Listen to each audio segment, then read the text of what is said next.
ఎమ్మెల్యేల ఫిరాయింపు అంశంపై సుప్రీంకోర్టు కీలక ఆదేశాలు ఇచ్చింది. స్పీకర్కు చివరి అవకాశం ఇస్తున్నామని సుప్రీంకోర్టు వ్యాఖ్యానించింది. ఇప్పటికే తగిన సమయం ఇచ్చామన్న కోర్టు నిర్ణయం తీసుకోవాల్సిందని చెప్పింది. ఇకనైనా నిర్ణయం తీసుకోకుంటే తీవ్ర పరిణామాలుంటాయని న్యాయస్థానం ఆగ్రహం వ్యక్తం చేసింది. 2 వారాల్లో మిగతా 3 ఎమ్మెల్యేలపై నిర్ణయం తీసుకోవాలని తెలంగాణ స్పీకర్కు ఆదేశించింది. 2 వారాల్లో తీసుకున్న చర్యలపై అఫిడవిట్ దాఖలు చేయాలని సుప్రీంకోర్టు సూచించింది.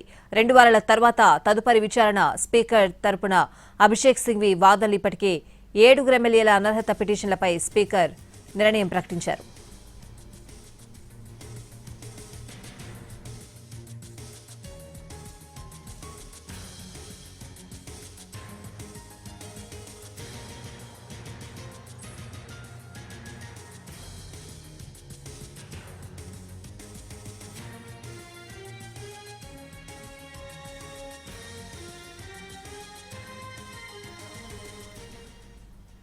ఎమ్మెల్యేల ఫిరాయింపు అంశంపై సుప్రీంకోర్టు కీలక ఆదేశాలు ఇచ్చింది. స్పీకర్కు చివరి అవకాశం ఇస్తున్నామని సుప్రీంకోర్టు వ్యాఖ్యానించింది.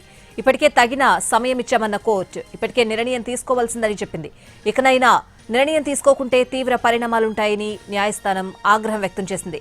2 వారాల్లో మిగతా 3 ఎమ్మెల్యేలపై నిర్ణయం తీసుకోవాలని తెలంగాణ స్పీకర్కు ఆదేశించింది. 2 వారాల్లో తీసుకున్న చర్యలపై అఫిడవిట్ దాఖలు చేయాలని సుప్రీంకోర్టు సూచించింది. స్పీకర్ తరపున అభిషేక్ సింఘ్వి వాదనలు వినిపించారు. ఇప్పటికే 7 ఎమ్మెల్యేల అనర్హత పిటిషన్లపై స్పీకర్ నిర్ణయం ప్రకటించారని స్పీకర్ తరపు లాయర్ సింఘ్వి తెలిపారు.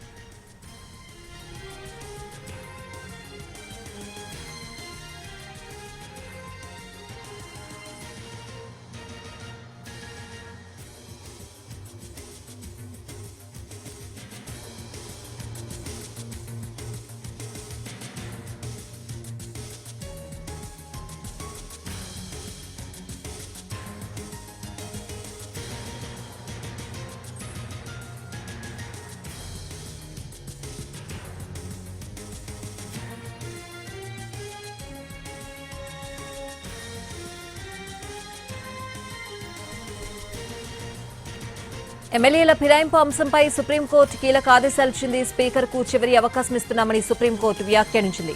ఇప్పటికే తగిన సమయం ఇచ్చామన్న కోర్టు నిర్ణయం తీసుకోవాల్సిందని చెప్పింది. ఇకనైనా నిర్ణయం తీసుకోకుంటే తీవ్ర పరిణామాలుంటాయని న్యాయస్థానం ఆగ్రహం వ్యక్తం చేసింది. 2 వారాల్లో మిగతా 3 ఎమ్మెల్యేలపై నిర్ణయం తీసుకోవాలని తెలంగాణ స్పీకర్కు ఆదేశించింది. 2 వారాల్లో తీసుకున్న చర్యలపై అఫిడవిట్ దాఖలు చేయాలని సుప్రీంకోర్టు సూచించింది. ఇప్పటికే చాలా సమయం ఇచ్చామన్న కోర్టు ఇదే లాస్ట్ ఛాన్స్ అని చెప్పింది. స్పీకర్ తరపున అభిషేక్ సింఘ్వి వాదనలు వినిపించారు. ఇప్పటికే 7 ఎమ్మెల్యేల అనర్హత పిటిషన్లపై స్పీకర్ నిర్ణయం ప్రకటించారని స్పీకర్ తరపు లాయర్ సింఘ్వి తెలిపారు. తదుపరి విచారణ 2 వారాలకు వాయిదా పడింది.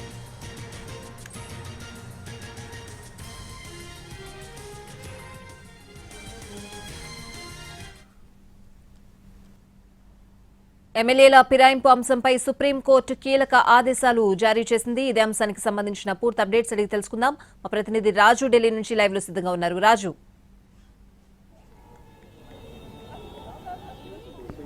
స్వాతి, సుప్రీంకోర్టులో తెలంగాణలో ఎవరైతే పార్టీ మారినటువంటి ఎమ్మెల్యేలకు సంబంధించినటువంటి అనర్హత పిటిషన్లకు సంబంధించినటువంటి కేసు విచారణ జరిగింది. సుప్రీంకోర్టులో ఉన్నటువంటి జస్టిస్ సంజయ్ కరోల్, జస్టిస్ అగస్టిన్ జార్జ్ల ధర్మాసనం ఈ కేసు విచారణ జరిపింది. అయితే ఈ కేసుకు సంబంధించి అంటే ఇప్పటికే స్పీకర్ నిర్ణయం తీసుకోవడానికి సుప్రీంకోర్టు ఎంతో గడువిచ్చింది. అయినా కానీ మళ్లీ గడువు కోరడం ఏంటి అని ప్రశ్నించారు. మరోవైపు 2 వారాల గడువిస్తూనే ఇది చివరి అవకాశం, ఎందుకంటే ఇప్పటికే ఎంతో సమయం ఇచ్చాము, సో ఇప్పటిలోగానే నిర్ణయం తీసుకోవాల్సింది ఉండే కానీ తీసుకోలేకపోయారు. ఇక ఈ చివరి అవకాశాన్ని దుర్వినియోగం చేసుకోకుండా ఖచ్చితంగా ఉపయోగించుకోవాలి, లేదంటే పరిణామాలు ఉంటాయంటూ కూడా అటు జస్టిస్ అభిప్రాయపడ్డారు. మరోవైపు తెలంగాణ ప్రభుత్వం తరపున అటు స్పీకర్ తరపున కూడా సుప్రీంకోర్టులో వాదనలు వినిపించారు. అటు అభిషేక్ సింఘ్వి, మరోవైపు ముకుల్ రోహిత్ గిల్. అంటే ఏదైతే ఇప్పటి వరకే పార్టీ మారినటువంటి ఎమ్మెల్యేలకు సంబంధించినటువంటి పిటిషన్లపైన స్పీకర్ నిర్ణయం తీసుకున్నారు. 7 సంబంధించి నిర్ణయాన్ని ప్రకటించారు. ఒక నిర్ణయం పెండింగ్ లో ఉంది, దాన్ని కూడా త్వరలోనే ప్రకటిస్తారు. మిగతావి కూడా విచారణ జరపాల్సి ఉంది. అందుకోసం 4 వారాల సమయం కావాలి, ఈలోగా ఈ ప్రక్రియ పూర్తి చేస్తామంటూ కూడా అటు జస్టిస్ ముందు వాదనలు వినిపించారు. అయితే దీనికి సంబంధించి వాస్తవానికి 3 నెలల్లోనే పూర్తి చేయాలి, అయినప్పటికీ కూడా ఆలస్యం చేస్తూ వస్తున్నారంటూ బీఆర్ఎస్ తరపున వాదనలు వినిపించారు దామా శేషాద్రి నాయుడు. సో ఈ ఇరువైపులా వాదనలు విన్నటువంటి సుప్రీంకోర్టు జస్టిస్ మాత్రం అంటే ఎందుకు ఆలస్యం చేస్తున్నారు, ఇంత ఆలస్యం చేయాల్సినటువంటి అవసరం లేదన్నప్పుడు స్పీకర్ తరపున కొన్ని విషయాలను కోర్టు దృష్టికి తీసుకొచ్చారు. అంటే స్పీకర్ ఈ మధ్య కాలంలోనే కంటి ఆపరేషన్ చేయించుకున్నారు.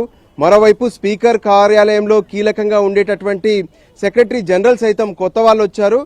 అసెంబ్లీ సమావేశాలు కూడా జరిగాయి. సో దీంతోనే కొంత సమయం సరిపోలేదు, అందుకోసమే మరికొంత గడువు అడుగుతున్నామని చెప్పారు. దాంతో 2 వారాల గడువు చివరి అవకాశంగా ఇస్తూనే ఈ 2 వారాల్లో గనక సరైనటువంటి డెవలప్మెంట్ చూపిస్తే, అంటే సరైనటువంటి నిర్ణయాలను గనక తీసుకుంటే ఆ తర్వాత 4 వారాల సమయం ఇవ్వాలా లేదా అనే దాని మీద నిర్ణయం తీసుకుంటామంటూ సుప్రీంకోర్టు స్పష్టం చేసింది. మొత్తానికి ఇక ఆ 3 ఎమ్మెల్యేలకు సంబంధించినటువంటి విషయంలో అంటే జగిత్యాల ఎమ్మెల్యే సంజయ్, దాంతోపాటు దానం నాగేందర్, కడియం శ్రీహరి, ఈ 3కి సంబంధించి ప్రస్తుతం స్పీకర్ వద్ద పెండింగ్ లో ఉన్నాయి. సో వాటి విషయంలో నిర్ణయం తీసుకోవడానికి మొత్తానికి సుప్రీంకోర్టు 2 వారాల గడువు ఇచ్చింది. Right Raju, thanks for the updates.